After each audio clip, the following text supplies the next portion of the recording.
بسم الله الرحمن الرحیم۔ السلام علیکم ورحمۃ اللہ وبرکاتہ۔ اربوں خربوں درود و سلام نبی پاک صلی اللہ علیہ وآلہ وسلم پر اور اولاد پر حضرت محمد صلی اللہ علیہ وآلہ وسلم کی۔ اللہ پاک آپ کی، میری اور دنیا کے سب مسلمان بہن بھائیوں کی مغفرت فرمائیں، آمین یا اللہ۔ پیارے بہن بھائیوں، آج ہم اس ویڈیو میں حضرت ہود علیہ السلام کی کہانی کے رخ پر نظر ڈالیں گے۔ اسلامی تاریخ میں انبیاء کی کہانیاں ہمارے لیے انتہائی اہم ہیں۔ حضرت ہود علیہ السلام کی کہانی سے ہم صبر، ایمان اور اللہ کی حکم کی اطاعت جیسے اہم سبق سیکھ سکتے ہیں۔ تو چلیے ہم حضرت ہود علیہ السلام کی کہانی کے سفر پر نکلتے ہیں اور دیکھتے ہیں کہ اس کہانی سے ہمارے لیے کیا سبق ملتا ہے۔ حضرت ہود علیہ السلام حضرت نوح علیہ السلام کے پوتے ارم کی اولاد سے ہیں، اور علامہ بیضاوی رحمۃ اللہ علیہ نے آپ علیہ السلام کا نسب نامہ اس طرح بیان کیا ہے: ہود بن عبداللہ بن رباح بن حلود بن عاد بن اوس بن ارم بن سام بن حضرت نوح علیہ السلام۔ حضرت نوح علیہ السلام کے برسوں بعد اللہ تعالیٰ نے ایک قوم پیدا فرمائی جسے اس زمانے میں قوم عاد کہا جاتا تھا۔ یہ لوگ صحت مند، طاقتور، بڑے قد کاٹ اور لمبی عمر والے تھے، لیکن ایمان و عمل کے اعتبار سے پستی کا شکار تھے۔ چنانچہ بتوں کی پوجا، لوگوں کا مذاق اڑانا، دوسروں کو تنگ کرنا اور لمبی زندگی کی امید پر مضبوط محل بنانا ان کی عام معمولات تھے۔ کفر و شرک، جہالت و ضلالت اور غفلت کی وادی میں بھٹکنے والے اس قوم کی ہدایت و رہنمائی کے لیے اللہ تعالیٰ نے ان کے ہم قوم حضرت ہود علیہ السلام کو رسول بنا کر ان کی طرف بھیجا۔ آپ علیہ السلام نے انہیں وحدانیت الہی پر ایمان لانے، بتوں کی پوجا چھوڑ دینے، صرف اللہ تعالیٰ کی عبادت کرنے اور برے افعال ترک کرنے کی دعوت دی، لیکن بہت تھوڑے افراد نے آپ علیہ السلام کی تصدیق کی اور اکثر نے تکذیب و مخالفت اور بے بنیاد الزامات لگانے پر کمر باندھ لی۔ جب حضرت ہود علیہ السلام کی پیغام تبلیغ کے باوجود یہ لوگ ایمان نہ لائے اور کفر و شرک، انکار حق اور سرکشی پر ڈٹے رہے، تو ان پر تند و تیز آندھی کی صورت میں عذاب الہی آیا۔ یہ آندھی 7 راتیں اور 8 دن تک لگاتار چلتی رہی، یہاں تک کہ قوم عاد کو تباہ و برباد کر کے نشان عبرت بنا دیا۔ طوفانی نوح ختم ہونے کے بعد حضرت نوح علیہ السلام اور کشتی میں سوار دیگر مسلمان جودی پہاڑ پر اترے اور قریبی علاقے میں ایک بستی قائم کر کے اس میں رہنا شروع کر دیا۔ یہاں صرف حضرت نوح علیہ السلام کی اولاد کا سلسلہ آگے بڑھا، جبکہ بقیہ مسلمانوں سے کوئی نسل آگے نہیں چلی۔ اللہ تعالیٰ نے اولاد نوح میں برکت دی اور گزرتے وقت کے ساتھ ساتھ آپ علیہ السلام کی نسل میں اضافہ ہوتا رہا۔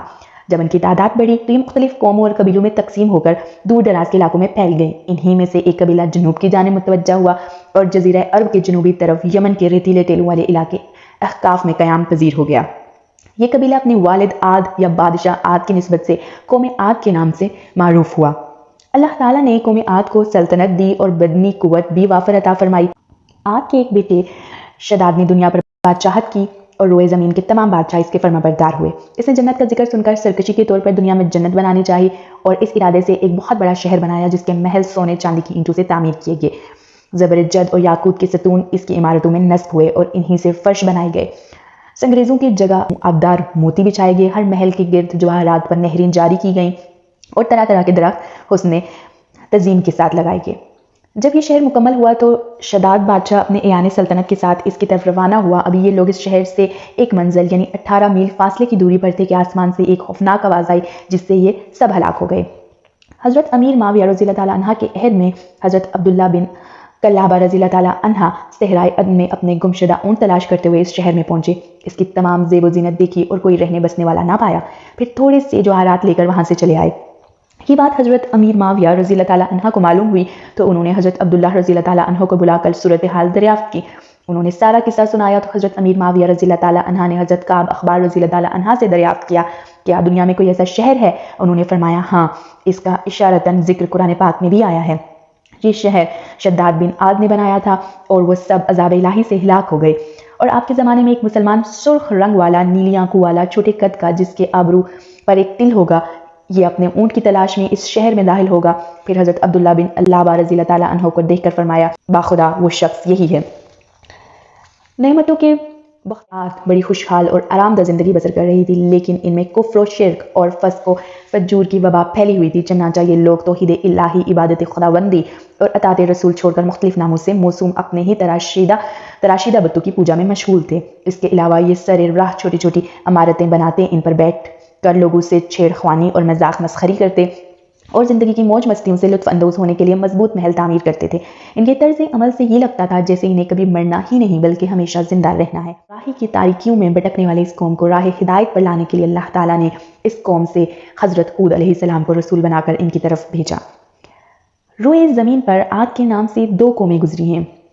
عاد اولا یہ حضرت ہود علیہ السلام کی قوم تھی، اور دوسری عاد ثانیہ، یہ حضرت صالح علیہ السلام کی قوم تھی جو قوم سمود کے نام سے زیادہ مشہور ہے، اور ان دونوں کے درمیان 100 برس کا فاصلہ ہے۔ حضرت ہود علیہ السلام نے گزر بسر کے لیے تجارت کا پیشہ اختیار فرمایا تھا، جیسا کہ حضرت عبداللہ بن عباس رضی اللہ تعالیٰ عنہ فرماتے ہیں، حضرت ہود علیہ السلام تاجر تھے۔ تجارت سنت انبیاء ہے، اور سچا تاجر قیامت کے دن انبیاء علیہ السلام کے ساتھ ہوگا، جیسا کہ حدیث میں فرمایا، سچا اور ایمانت دار تاجر قیامت کے دن انبیاء، صدیقین اور شہداء کے ساتھ ہوگا۔ حضرت عبداللہ بن عباس رضی اللہ تعالیٰ عنہ فرماتے ہیں، سفر حج کے دوران جب رسول اکرم صلی اللہ علیہ وآلہ وسلم وادی اسفان سے گزرے تو ارشاد فرمایا، اے ابو بکر رضی اللہ تعالیٰ عنہ، یہ کون سی وادی ہے؟ عرض کی، وادی اسفان۔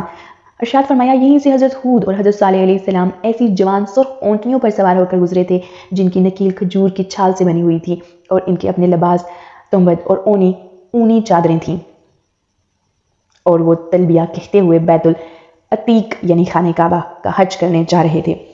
حضرت ہود علیہ السلام بڑے اعلیٰ اوصاف کے مالک تھے۔ آپ علیہ السلام قوم میں ایک ایمانت دار شخص کی حیثیت سے معروف تھے، اس لیے جب قوم کے سامنے اپنی رسالت کا اعلان فرمایا تو اپنی شان ایمانداری کا بھی بطور خاص ذکر فرمایا۔ حضرت ہود علیہ السلام کی ایمان و توحید کی دعوت خالص رضائے الہی کے لیے تھی۔ لوگوں سے آپ علیہ السلام نے نہ کوئی مالی مطالبہ کیا اور نہ ہی کسی دنیاوی مفاد کا تقاضا کیا، اور یہ بات آپ کی اخلاص، قوم کا حقیقی خیر خواہ اور سچا رسول ہونے کی دلیل تھی۔ چنانچہ آپ علیہ السلام نے اس قوم کے سامنے بھی واضح فرمایا، اے میری قوم، میں اس پر تم سے کوئی اجرت نہیں مانگتا، میرا اجر تو اسی کے ذمہ ہے جس نے مجھے پیدا کیا، تو کیا تمہیں عقل نہیں؟ ایک موقع پر حضرت ہود علیہ السلام نے اپنی قوم سے فرمایا، بے شک مجھے ڈر ہے کہ تمہارے شرک و توحید سے منہ موڑنے کی وجہ سے کہیں تم پر ایک بڑے دن کا عذاب نہ آ جائے۔ اگر تم اس سے بچنا چاہتے ہو تو اللہ تعالیٰ کی وحدانیت پر ایمان لے آؤ اور صرف اسی کی عبادت کرو۔ قرآن پاک میں ہے، اور عاد کے ہم قوم کو یاد کرو جب اس نے اپنی قوم کو سرزمین احقاف میں ڈرایا، اور بے شک اس سے پہلے اور اس کے بعد یہی ڈر سنانے والے گزر چکے کہ اللہ کے سوا کسی کی عبادت نہ کرو، بے شک مجھے تم پر ایک بڑے دن کے عذاب کا ڈر ہے۔ حضرت ہود علیہ السلام کی نصیحت کے جواب میں قوم نے کہا، کیا تم ہمارے پاس اس لیے آئے ہو کہ ہم سے ہمارے بتوں کی پوجا چھڑا کر ہمیں اپنے دین کی طرف پھیر دو؟ ایسا تو ہرگز نہیں ہو سکتا۔ ہاں، تم نے ہمیں جو عذاب کی وعید سنائی ہے، اس میں اگر سچے ہو تو ہم پر وہ عذاب لے کر آؤ۔ اس کے جواب میں حضرت ہود علیہ السلام نے فرمایا، عذاب اترنے کا علم صرف اللہ تعالیٰ کو ہے، اور وہی اس کے مقررہ وقت پر نازل فرمائے گا۔ میری ذمہ داری یہ ہے کہ کام الہی تم تک پہنچا دوں۔ اس کے باوجود تم عذاب کا مطالبہ کر رہے ہو تو میرے حساب سے تم جاہل لوگ ہو کہ ایک تو مجھ سے مطالبہ کر رہے ہو اور وہ بھی اپنی مصیبت و عذاب کا۔ کفار کے مطالبے پر حضرت ہود علیہ السلام نے فرمایا، اس میں کوئی شک نہیں کہ تمہاری سرکشی کی وجہ سے اللہ تعالیٰ کا غضب و عذاب تم پر لازم ہو گیا ہے، اور یہ کسی بھی وقت نازل ہو جائے گا۔ اور جہاں تک بتوں کے بارے میں تمہارے مجھ سے بحث کرنے کا تعلق ہے تو اس کی حقیقت صرف اتنی ہے کہ تم مجھ سے ان ناموں کے بارے میں جھگڑتے ہو جو تم نے اور تمہارے باپ دادا نے اپنے بتوں کے رکھ لیے اور انہیں معبود مان کر ان کی پوجا شروع کر دی، حالانکہ ان پہ کوئی حقیقت ہی نہیں، ان کے معبود ہونے پر اللہ تعالیٰ نے کوئی دلیل نہیں اتاری۔ لہٰذا اگر تم نہیں مانتی تو عذاب الہی کا انتظار کرو، اور میں بھی منتظر ہوں کہ کب تم پر عذاب نازل ہوتا ہے۔ قوم عاد نے حضرت ہود علیہ السلام کی دعوت قبول کرنے سے انکار کر کے کفر و شرک اور گناہوں پر اصرار کو ترجیح دی، تو اس کی سزا میں اللہ تعالیٰ نے ان کی سرزمین پر 3 سال تک بارش روک دی، جس سے شدید قحط پڑ گیا۔ مزید یہ کہ ان کی عورتوں کو بھی بھانج کر دیا۔ جب اس صورتحال سے یہ لوگ بہت پریشان ہوئے تو حضرت ہود علیہ السلام نے ان سے فرمایا، اگر تم اللہ تعالیٰ پر ایمان لاؤ، میری رسالت کی تصدیق کرو، بارگاہ الہی میں اپنے گناہوں سے سچی توبہ کرو اور اسی سے مغفرت اور نجات طلب کرو، تو اس کی برکت سے اللہ تعالیٰ موسلادھار بارش بھیج کر تمہاری زمینوں کو سرسبز و شاداب کر دے گا، تمہاری قوت میں اضافہ فرمائے گا اور تمہیں اولاد بھی عطا کرے گا۔ اگر تم نے ایسا نہ کیا تو تباہ اور برباد ہو جاؤ گے، لہٰذا تم میری یہ نصیحت مان لو اور اس سے منہ پھیر کر اپنے جرموں پر قائم نہ رہو۔ جب قوم نے حضرت ہود علیہ السلام کی نصیحت قبول نہ کی اور خود ساختہ معبودوں سے متعلق اپنے نظریہ بیان کیا، تو آپ علیہ السلام نے ان باطل معبودوں سے بیزاری اور برات کا اعلان کرتے ہوئے ان کی دھمکیوں کا جواب دیتے ہوئے فرمایا، میں اللہ کو گواہ بناتا ہوں اور تم سب بھی گواہ ہو جاؤ کہ میں ان سب سے بیزار ہوں جنہیں تم اللہ کے سوا اس کا شریک ٹھہراتے ہو۔ تم سب مل کر میرے اوپر داؤ چلاؤ، پھر مجھے مہلت نہ دو۔ حضرت ہود علیہ السلام نے اللہ تعالیٰ پر اپنے توکل اور ایمان کی پختگی کو بیان کرتے ہوئے مزید فرمایا، میں نے اللہ پر بھروسہ کر لیا ہے جو میرا اور تمہارا رب ہے۔ زمین پر چلنے والا کوئی جاندار ایسا نہیں جس کی پیشانی اس کے قبضہ قدرت میں نہ ہو، بے شک میرا رب سیدھے راستے پر چلانے والا ہے۔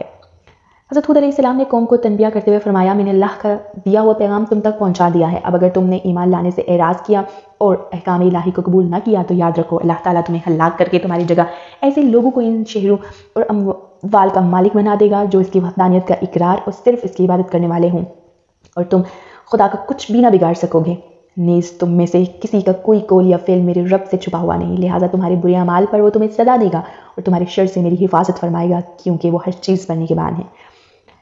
حضرت ہود علیہ السلام کی تمام تر مسائی کے باوجود قوم کے چند افراد آپ علیہ السلام پر ایمان لائے اور باقی کفر شرک اور معاصی کے دلدل میں پھنسے رہے۔ جب ان کے ایمان لانے کی کوئی امید باقی نہ رہی اور قبول حق کی بجائے انتہائی سرکشی پر اتر آئے تو آپ علیہ السلام ان کے خلاف دعا کرتے ہوئے بارگاہ الہی میں دعا کی اور اللہ تعالیٰ نے دعا قبول کر کے کفار کے عبرتناک انجام کی خبر دے دی۔ قرآن پاک میں ہے، عرض کی اے میرے رب میری مدد فرما کیونکہ انہوں نے مجھے جھٹلایا ہے۔ اللہ نے فرمایا تھوڑی دیر میں یہ پچھتانے والے ہو جائیں گے۔ جب قوم عاد عرصے دراز تک دعوت حق ملنے کے باوجود ایمان نہ لائی اور کفر و معاصی پر جمی رہی تو اللہ تعالیٰ نے ان کے علاقوں میں بارش روک دی جس سے یہ لوگ قحط میں مبتلا ہو گئے۔ مصیبت کی اس گھڑی میں حضرت ہود علیہ السلام نے انہیں پھر سمجھایا اور توبہ و استغفار کرنے اور ایمان لانے کی صورت میں قحط سے نجات کی بشارت دی، لیکن قوم ہم تو نہ مانیں گے پر ہی قائم رہی۔ ترمذی شریف میں ہے، حضرت حارث بن یزید رضی اللہ تعالیٰ عنہ نے حضور اکرم صلی اللہ علیہ وآلہ وسلم سے قوم عاد کے وفد کا واقعہ بیان کرتے ہوئے عرض کی، جب قوم عاد میں قحط سالی نمودار ہوئی تو انہوں نے کیل نامی ایک شخص کو بطور قاصد بیت اللہ شریف دعا کرنے کے لیے بھیجا۔ یہ مکہ مکرمہ کے قریب بکر بن معاویہ کے ہاں ٹھہرا۔ بکر نے اسے شراب پلائی اور اس کی 2 باندیوں نے کیل کے سامنے گانا گایا۔ پھر کیل مہرا کے پہاڑوں کی طرف نکلا اور وہاں جا کر دعا کی، اے اللہ میں کسی بیمار کی دعا یا کسی قیدی کی فدیے کے لیے نہیں آیا، بس تو اپنے بندے اور اس قوم کو بارش کا وہ پانی پلا دے جو تو اسے پلایا کرتا تھا اور اس کے ساتھ بکر بن معاویہ کو بھی پلا دے۔ کیل نے اپنی دعا میں بکر بن معاویہ کو شراب پلانے کا شکریہ ادا کرنے کے لیے شامل کیا تھا۔ کچھ ہی دیر میں اس کے سر پر چند بادل نمودار ہوئے اور اس سے کہا گیا ان میں سے کوئی ایک بادل چن لو۔ کیل نے ایک سخت سیاہ بادل چن لیا جو اس سے کہا گیا جلی ہوئی راکھ لے لے جو قوم عاد میں سے کسی کو بھی نہ چھوڑے گی۔ اس کے بعد اللہ تعالیٰ نے وہ سیاہ بادل قوم عاد کی وادیوں کی جانب چلا دیا جسے دیکھ کر وہ لوگ خوش ہوئے اور کہنے لگے کہ یہ برسنے والا بادل ہے۔ حضرت ہود علیہ السلام نے ان سے فرمایا یہ برسنے والا بادل نہیں بلکہ یہ تو عذاب ہے جس کی تم جلدی مچا رہے تھے، سن لو اس بادل میں دردناک عذاب پر مشتمل ایک آندھی ہے۔ قرآن پاک میں ہے، پھر جب انہوں نے اسے یعنی عذاب کو بادل کی صورت میں پھیلا ہوا اپنی وادیوں کی طرف آتا ہوا دیکھا تو کہنے لگے کہ ہمیں بارش دینے والا بادل ہے۔ کہا گیا کہ نہیں بلکہ یہ تو وہ ہے جس کی تم نے جلدی مچائی تھی، یہ ایک آندھی ہے جس میں دردناک عذاب ہے۔ قوم نے آپ علیہ السلام کی تنبیہ کو انسنا کر کے اپنی توجہ بادل کی طرف رکھی اور اسے دیکھ کر خوش ہوتے رہے، جبکہ حضرت ہود علیہ السلام اہل ایمان کو ساتھ لے کر کفار سے کچھ دور چلے گئے۔ جب بادل قریب آئے تو قوم عاد نے ایک ہولناک آواز سنی، پھر تند و تیز نہایت سرد خشک خیر و برکت سے خالی اور سخت سناٹے دار آندھی چل پڑی جس کی شدت کا یہ حال تھا کہ لوگوں کو زمین سے یوں اکھیڑ دیتی گویا وہ اکھڑی ہوئی کھجوروں کے سوکھے تنے ہوں۔ پھر انہیں سر کے بل زمین پر اس طرح دے مارتی کہ سر پاش ہو جاتے۔ اس خولناک طوفان کی لپیٹ میں جو چیز آتی وہ تباہی اور بربادی کا عبرتناک نشان بن کر رہ جاتی۔ یہ آندھی 7 راتیں اور 8 دن لگاتار چلتی رہی اور جب ختم ہوئی تو قوم عاد کی خالی مکان ہی نظر آ رہے تھے جبکہ تمام کفار نیست و نابود ہو کر فنا کے گھاٹ اتر چکے تھے۔ اللہ تعالیٰ نے حضرت ہود علیہ السلام اور اہل ایمان کو اپنی رحمت سے اس ہولناک عذاب سے محفوظ رکھا اور جیسے اللہ تعالیٰ نے مسلمانوں کو دنیا کے عذاب سے بچایا ایسے ہی اپنی رحمت اور نبی علیہ السلام کی غلامی کے صدقے آخرت کے سخت عذاب سے بھی محفوظ رکھے گا انشاءاللہ۔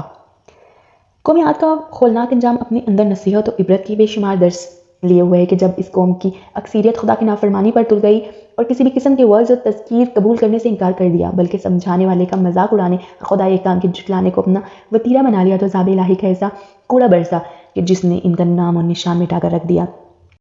کفار کی ہلاکت کے بعد حضرت ہود علیہ السلام اہل ایمان کو ساتھ لے کر مکہ مکرمہ تشریف لائے اور آخر عمر شریف تک وہیں اللہ تعالیٰ کی عبادت کرتے رہے۔ ایک روایت کے مطابق دیگر انبیاء علیہ السلام کا بھی یہی طریقہ رہا، چنانچہ روایت میں ہے کہ جب انبیاء میں سے کسی نبی کی امت ہلاک ہو جاتی تو وہ نبی علیہ السلام مکہ مکرمہ تشریف لے آتے اور یہی وہ نبی اور ان کی قوم کے مسلمان عبادت الہی کرتے یہاں تک کہ ان کا انتقال ہو جاتا۔ چنانچہ مکہ میں ہی حضرت نوح، حضرت ہود، حضرت صالح اور حضرت شعیب علیہ السلام کا وصال ہوا اور ان کی مبارک قبریں زمزم اور حجر اسود کے درمیان ہیں۔